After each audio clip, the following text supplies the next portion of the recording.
Alright, fuckwits and real dicks, we got a fucking choice here. I've got my beautiful International VF195. Big toys for big boys. And it's got a mint as fuck. It's either a 549 or a 461, 462, depending on who you ask. And this thing runs mint, but it needs a water pump. It needs to get some work done. And I gotta go pick up a truck. So, do I fucking put a traditional receiver hitch on the back of this bad boy? Or would you rather watch me pull the motor out of that beast and drop it in there? Or watch me suffer at fixing my mistakes? Because I want you to realize, shit goes on when the cameras aren't rolling here. And I might have gotten a little rowdy with it.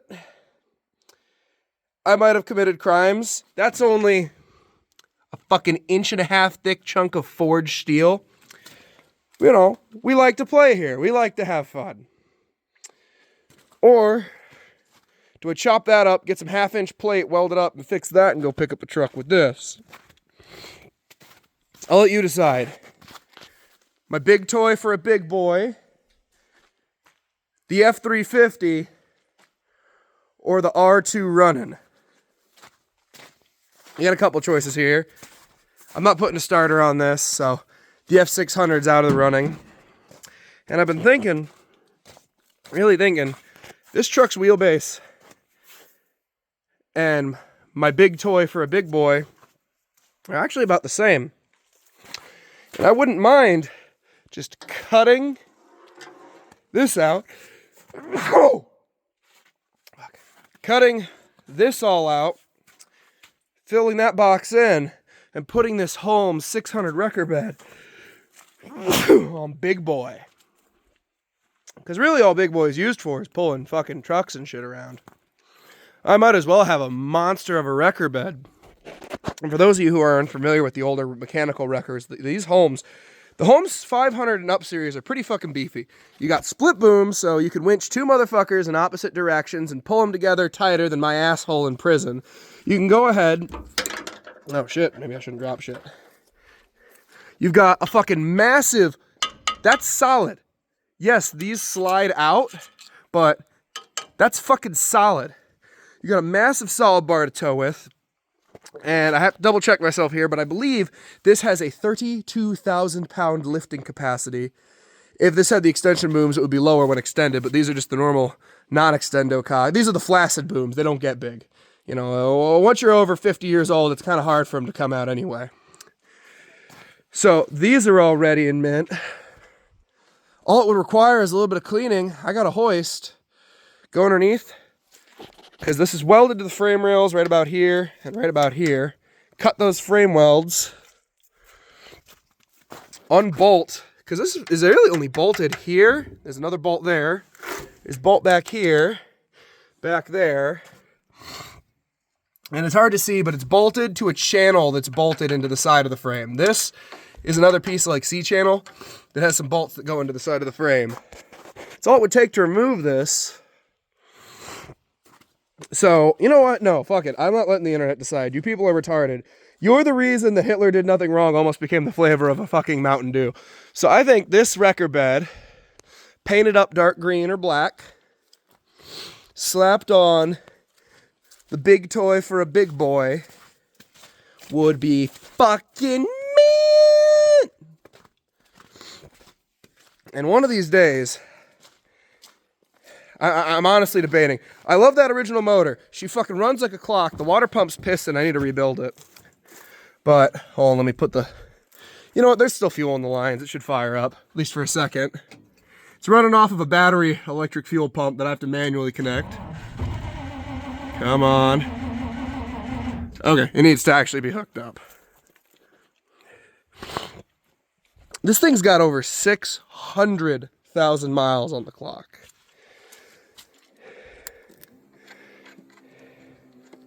So she, you know, none of this is spring chicken parts. Oh yeah, and for you youngins, you might notice, oh, I'll show you from the rear. She's only got one airline running to each pot. That's right. She's got the same fucking parking brake you'd put in an F-350. A big old drum on the outside of the main trans. She's a 5-speed into a 4, so 20 gears. Fucking mint. Come on. I know you're hot and tired.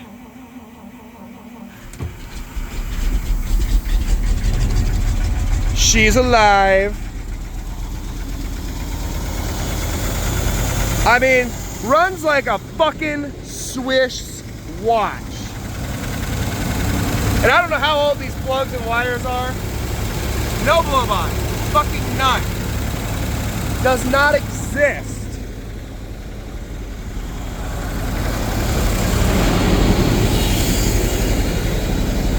Interior, mousy, but mint. Factory tack works. The only gauge that doesn't work is, actually I don't even know if this one doesn't work. All right, the oil pressure gauge is dead. Focus, you fuck. The fuel gauge might work. I don't use the tanks on there. The amp gauge does work. You just gotta rev her up before she starts generating. Air gauge works, speedometer works. Fucking, oh, we'll call that 45 psi of oil pressure. And let's see what we're at. 1, 2, 3, 4, 5, 6. Count it. 6 fucking notches on her clock, and that ain't a decimal in there. 617,000 miles. And you know what line she lives on? Red. And she fucking loves it.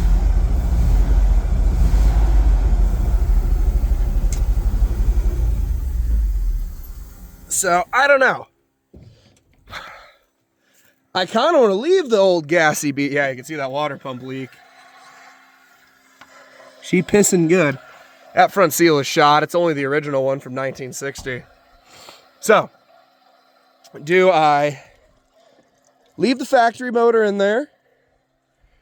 Or, because here's something a lot of people don't know. The LV Internationals and the generators that are the same motor but are sometimes known as the MUs, I think, are the same block spec as the 9-liter that lives in here.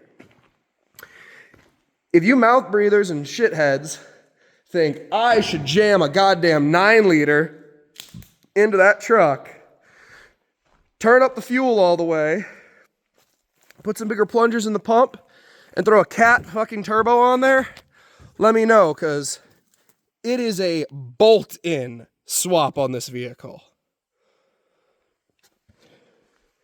And I might get asked at some point, why make it diesel, not keep it original? Because this is a big toy for a big boy. Technically, both of those trucks are spec'd higher than this is, but fuck me. This thing is so much beefier than this truck was underrated from factory. Let me go into some history here. I'm going to ramble. So we'll go over to the door tag. Now, if you look at these numbers, they may not look like a lot. And to be fair, they're not. But this truck, I believe that's a 549. I got to check the serial number, but I think this is the bigger motor. And these are not the original axles. Although they are factory international built axles, these are not the originals. This was upgraded, from factory. I can't remember the international part number, but it's more or less the same axle. It's a Rockwell LHD, which takes the same center section as the SQHD, if memory serves, maybe. Fuck it, I don't remember.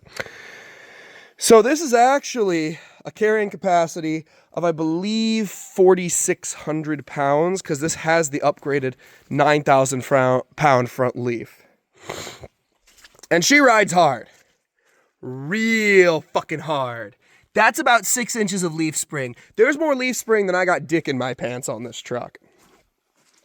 And you only need, what, 7 gallons? 7 gallons? Yeah, 7 gallons of air is enough to stop a truck. And she's mint.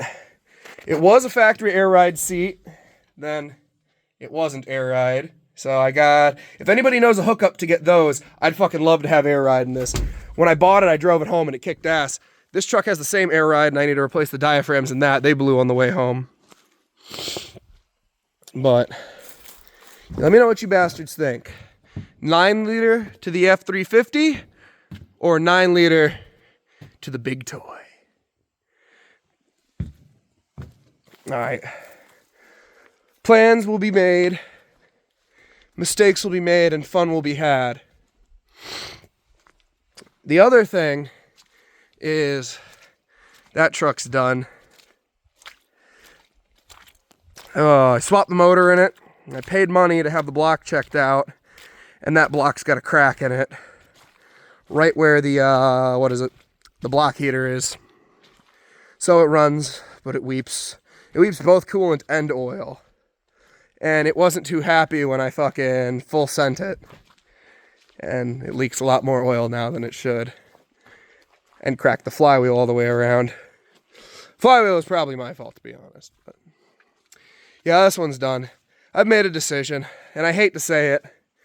Parts are so fucking expensive for these trucks, and people are asking astronomical prices for core engine. I've seen core engines, engines that have been sitting in fields going for $800-900. I can't justify spending $1,000 on a parts engine. So unfortunately, the turbocharged 6.9 IDI, this is probably the end of my IDI journey till parts availability gets cheaper. I put a lot of money into it and I've had fun with it, and it got me, it made it from Utah to South Dakota. But I've gotten a lot more reliability, the same fuel economy, and let's be realistic, just as good towing out of the 304. Actually, this might not even be a 304. This might have a 266 in it. I gotta check the serial on the engine. But I've gotten a lot more out of this old fire truck. So if I'm gonna dump my time, money, and effort, it's going in the fire truck. The more I think about it, the bed's coming off this truck. Maybe I'll part this one out. Maybe I'll take that cab, weld it to that cab, make a fucking super mega cab with suicide doors, rotate it around 180 degrees, and shove that big old fucker on the International frame. I've been toying around with the International and theirs frame. I've been toying with that idea. All depends, time, money, and how much of a shit I give at the time. Oh, here's something the internet people can help me with. So, fuck, this is stuck again. These old tanks are rusty inside, real rusty. And I could go to aluminum, but I just love the factory short tank. What's the best thing to use? I've traditionally used muriatic acid, sometimes vinegar, but vinegar is really expensive when you have to buy 50 gallons of it for one tank. Muriatic acid works, but you almost always get a little bit of flash rust afterwards. I don't like those tank sealing products. I've had bad experience. So tell me what you guys have used and what results, and I'll fucking give it a shot on my big boy. Because that truck's going places. That truck's going to do things. And who knows? Maybe next time I'll get that white truck up and running. Let me know if you want me to cold start that 1754, or not 1754, that 4300. And fuck it, I could start the other truck too. Yeah, let me know if you want me to start these two. Because they've been sitting for a while. And the big boy's been sitting for quite some time. Well, it wasn't idle. Some asshole might have engaged the axle lock and done some burnouts. But we'll never know who that was. Anyways, I hope you're all having a good year. Hope you're all enjoying your projects and you're fucking around and your shit shows. Let me know what you want to see from me, and I'll give to you. All right, have a good one. Bye.